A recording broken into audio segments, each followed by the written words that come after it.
सूचना तो आप लोगों को कल ही मिल गई होगी और हिजबुल्लाह के गोटों, अंडों या जो भी आप अपने अपने शब्दावली में जिस भी शब्द से उनको पुकारते हैं, उनके फूटने पे चर्चा थोड़ी जो है वो की जानी चाहिए, क्योंकि ये इतने विलक्षण तरीके से हुआ है। Lebanon says 37 people have been killed and more than 3,500 others injured after handheld devices used by Hezbollah members exploded across the country. धमाके हुए हैं जिसमें हज़ारों लोग ज़ख्मी हैं, कई लोगों की जानें गई हैं।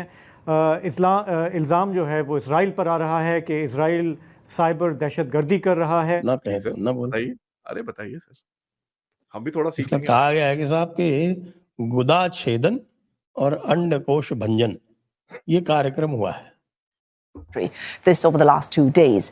Beirut has blamed Israel for these attacks. The incidents putting a spotlight on 2 Asian firms linked to these devices. Wednesday's explosions featured handheld radios made by Japanese company ICOM. The firm says it exported the ICV-82 model to the Middle East from 2004 to 2014. अभी तक अमवात की जो जब बात है तो हमें इतना पता है कि जैसे मैंने कहा कि 9 लोग की अभी तक तस्दीक हुई है। उनमें से एक हिजबुल्लाह के एमपी अली अमार के बेटे हैं। तो मैं थोड़ी मिलिट्री लैंग्वेज में बोलता हूँ, the attack has been on bravo alpha lima lima सेरा।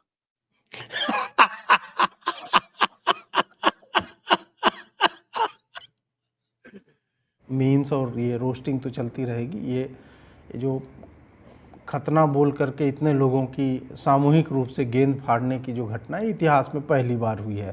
पहली बार ऐसी कोई चीज़ देखी है मैंने, मेरे ख्याल किसी ने भी, कि एक ही वक्त पर हज़ारों पेजर, अब बहुत लोगों को ये नहीं शायद पता होगा कि पेजर हैं क्या, लेकिन एक कम्युनिकेशन डिवाइस होती है। जय हिंद दोस्तों, वंदे मातरम। आप सभी का स्वागत है द इंडियन काफिर चैनल के एक नए वीडियो में। दोस्तों, ईरान और इजराइल के खिलाफ युद्ध के दौरान हिजबुल्लाह भी युद्ध में कूद रहा था, क्योंकि हिजबुल्लाह के पास 1.5 लाख की फ़ौज है और लगभग 1.5 से 2 लाख रॉकेट हैं। जब ये बात इजराइल को पता चली तो इजराइल ने 5th और 6th जनरेशन वारफेयर को छोड़कर सीधा 9th और 10th जनरेशन वारफेयर शुरू कर दी।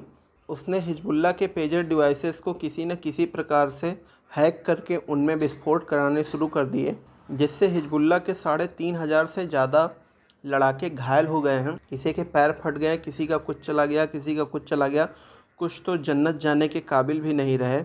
इस पर पाकिस्तानी तो परेशान हैं, लेकिन हमारे जो भारतीय यूट्यूबर हैं वो काफ़ी मज़ा ले रहे हैं। तो दोस्तों आइए वीडियो की एंजॉय करते हैं। अगर आपको वीडियो पसंद आए तो वीडियो को लाइक करें, चैनल को सब्सक्राइब करें। भारत माता की जय कमेंट करना ना भूलें। धन्यवाद। सब्सक्राइब करें और मेरे हर अपडेट आपको मिले, इसके लिए बेल आइकन जरूर दबाइएगा। तो जो घटनाक्रम है उसमें ये हुआ है कि 8 मरे हैं, 2700 से अधिक आहत घायल बताए जा रहे हैं। उसमें से 400 क्रिटिकल हैं, मतलब उनके भी मरने की संभावना है।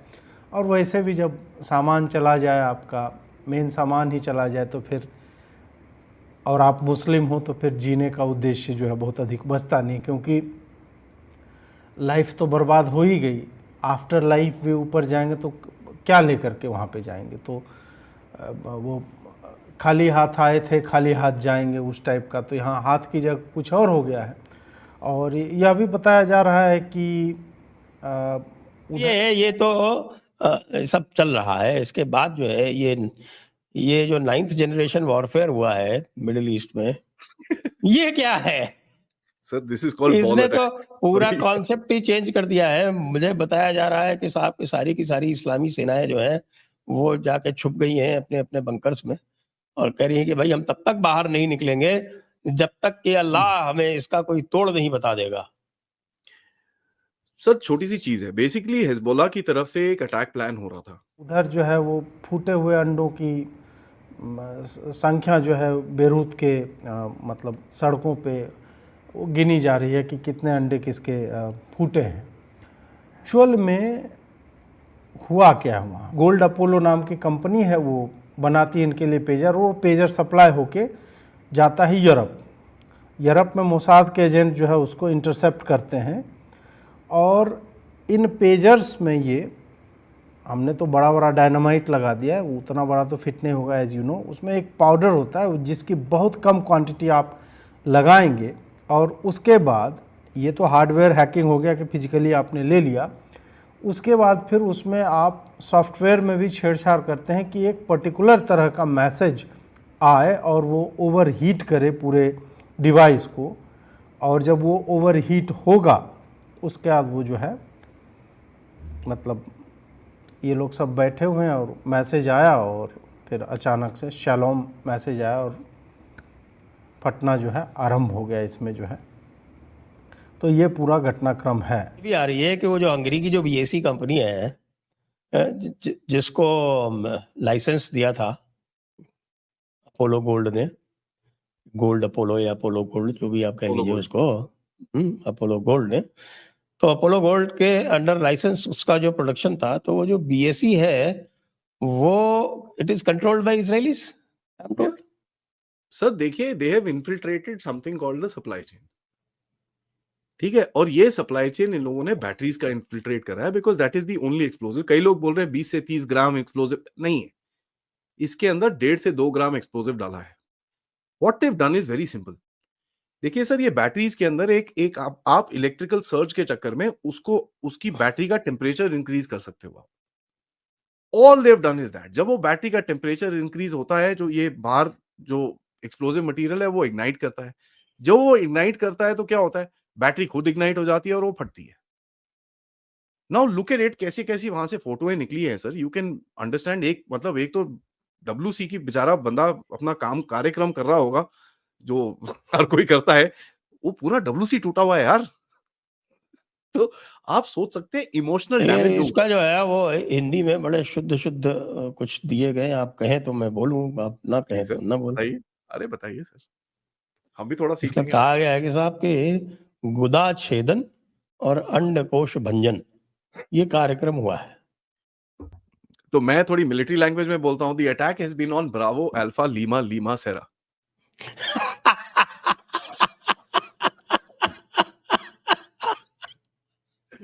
मैं इसमें देखने में ये साफ साफ लगता है कि पूरा का पूरा हिजबुल्लाह इन्फिल्ट्रेटेड है, कि उनके यहाँ जो कुछ भी हो रहा है, जो कुछ भी प्लानिंग हो रही है, ये इनको पहले से पता चल जा रहा है, और ये पूरा का पूरा एक्शन बना के इसी को उसको फीड करके उनको अपने ट्रैप पे ले रहे हैं। बट ऑब्वियसली सर, कहीं ना कहीं आपको पूरी उनकी ऑपरेशनल डिटेल्स मिल रही हैं, एंड यू न्यू ये लोग कुछ अटैक करने वाले हैं। तो आपने क्या किया है सर, इनका पूरा कमांड स्ट्रक्चर तोड़ दिया आपने, इनका पूरा कम्युनिकेशन स्ट्रक्चर तोड़ दिया। आप करो अटैक, क्या करोगे? रॉकेट फायर करोगे ना, कोई बात नहीं, वो झेल लेंगे हम लोग।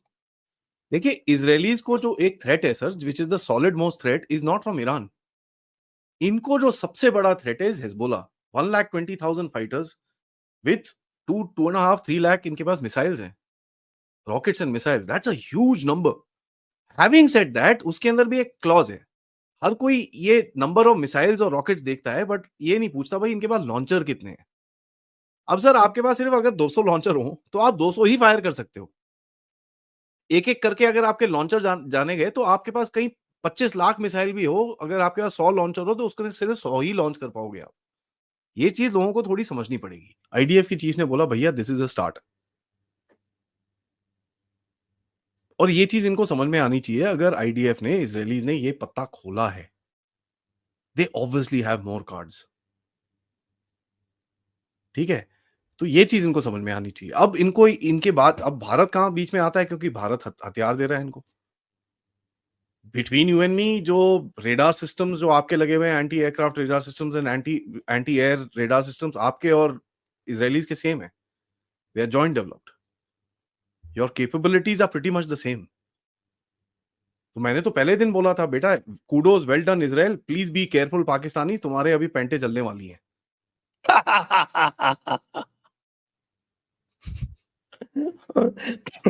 अननोन गनमैन से तो निपट नहीं पा रहे हैं, इससे तो कहाँ निपटेंगे बेचारे।